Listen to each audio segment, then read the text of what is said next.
और बहुत सारे आपके पुरस्कार भी दिख रहे हैं यहाँ पर जो आपको मिलने वाले हैं। तो मैं यहाँ पर आदरणीय कुलपति जी से का धन्यवाद करूंगी कि उन्होंने मुझे यहाँ पर इनवाइट किया और मुझे ये अपॉर्चुनिटी दी। तो जैसा कि आप सभी जान रहे हैं कि हम यहाँ पर अंतर्राष्ट्रीय महिला दिवस के लिए इकट्ठे हुए हैं और ये जो है सभी जगह 8 मार्च को मनाया जाता है और ये दिन एक्चुअली महिलाओं को समर्पित है क्योंकि हम इस दिन महिलाओं का सम्मान करते हैं। उन्होंने जो भी योगदान दिया है अपने कार्य क्षेत्र में उसको सबको सम्मानित किया जाता है और उपलब्धियां उनकी गिनाई जाती हैं ताकि वो आगे चलकर इस तरीके के और भी अच्छे अच्छे काम करें और बाकी महिलाओं को भी प्रोत्साहित करें कि वो अपना क्षेत्र में आगे बढ़े। कई महिलाएं ऐसी होती हैं जो कि उनके पास बहुत सारे टैलेंट्स रहते हैं लेकिन वो उसको पहचान नहीं पाती और उसको वो आगे अपना बढ़ा नहीं पाती है। तो इस तरीके की महिलाओं के लिए ये एक तरीके का अपॉर्चुनिटी रहता है और उनके लिए इंस्पिरेशन रहती है ऐसी महिलाएं जो इस क्षेत्र में आगे बढ़ रही हैं और अपने अच्छी तरीके से उन्नति कर रही हैं। तो अगर हम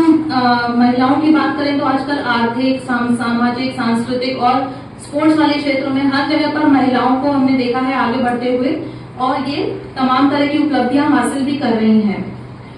तो 1950 में जो हमारा संविधान बना था उसमें हमारे ये महिलाओं को बराबरी का हक देने की एक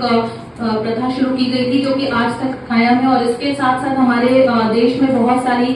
चीजें आजकल महिलाएं और पुरुष बराबर के लेवल पर खड़े हुए हैं और कदम से कदम मिलाकर चल रहे हैं। तो आधुनिक दौर में अगर हम कहें तो महिला एक तरीके से पूर्ण चक्र है जिसके भीतर सृजन, पोषण और परिवर्तन तीनों की असीम शक्ति है। ये शक्ति और भी प्रबल तब हो जाती है जब एक महिला घर की दहलीज से बाहर आकर खुद को कामकाजी महिलाओं की कतार में खड़ी करती है। वास्तव में कामकाजी महिलाएं महिला सशक्तिकरण का प्रमुख उदाहरण है और एक पर्यायवाची हैं। तो कोई छोटी उद्योग को चलाने वाली या कोई सब्जी लगाने वाली ठेले पर इस तरह की कोई भी महिला से लेकर बड़े क्षेत्र में काम करने वाली महिलाएं सभी अपने अपने क्षेत्र में अलग से अपनी पहचान बना रही हैं और अपने अपने जो एरिया है जहां पर वो रहती हैं अपनी सोसाइटी उनको प्रोत्साहित कर रही हैं और उनको इंस्पिरेशन दे रही हैं कि अगर वो कर सकती है तो कोई भी कर सकता है। तो इस तरीके से पिछले 25 वर्षों में बहुत सारी महिलाओं ने पुरुषों के बराबरी से अधिकार पा लिए हैं। अब उनकी बहुत सारे ऐसे जगह हैं जहां पर अब उनको पहले इंडिपेंडेंटली नहीं रह पाती थी, अपने लिए खर्चा नहीं कर पाती थी, उनको अपने हस्बैंड से या फिर पेरेंट्स से पूछना पड़ता था किसी भी चीज के लिए पैसा खर्च करने से पहले। लेकिन अब ऐसा नहीं है, अब वो जहां पर जा रही हैं, काम कर रही हैं, अपने लिए स्टेप्स भी उठा रही हैं, अपने लिए खर्च भी कर पा रही हैं और अपने से रिलेटेड जो अपना परिवार है उनके लिए भी खर्च कर पा रही हैं और उसके लिए उन्हें किसी को पूछने की जरूरत नहीं है और वो पूरी तरीके से इंडिपेंडेंट है। मुझे लगता है कि इस चीज को कुछ ऐसे भी जगह हैं जहां पर गांव में बहुत सारी ऐसी महिलाएं हैं जिनको कि इस तरीके का मौका नहीं मिलता कि उनको कुछ करने को मिले और छोटे क्षेत्र में जहां पर कि आजकल कई जहां जैसे कि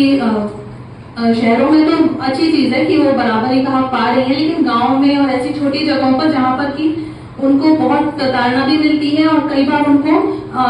ऐसा भी दिखाया जाता है कि ये लड़की है तो ये क्या कर सकती है या फिर कई बार हमारे पास भी ऐसे केसेस आते हैं कि लड़की है तो अबॉर्ट करवाना चाहते हैं उसको। तो इस तरीके का जो मेंटेलिटी है, मेरा कहने का ये मतलब है कि अगर महिलाएं ही इसके विरुद्ध अगर कुछ कदम उठाएंगी, जैसे कि अगर अबॉर्शन वाली कंडीशन है, अगर उनके परिवार वाले उन पर जोर डालते हैं कि लड़की है और हम इसका अबॉर्शन कराना चाहते हैं तो उस महिला को उसके अगेंस्ट खड़ा होना चाहिए और ये बोलना चाहिए कि लड़की है तो भी हम इसका अबॉर्शन नहीं कराएंगे। तो अगर महिलाओं के लिए सोचेंगी तो आगे चलकर मुझे लगता है कि वो अपनी बच्चियों के लिए और अन्य महिलाओं के लिए बहुत कुछ कर पाएंगी। तो इसके साथ ही मैं आप सबको बहुत बहुत शुभकामनाएं देती हूँ कि आप लोगों ने बहुत अच्छा यहाँ पर प्रदर्शन किया और आपको इतने सारे प्राइजेस डिस्ट्रीब्यूट होने वाले हैं। आगे भी आप इस तरीके से अपने क्षेत्र में आगे बढ़ते रहें। बहुत बहुत शुभकामनाएं। धन्यवाद।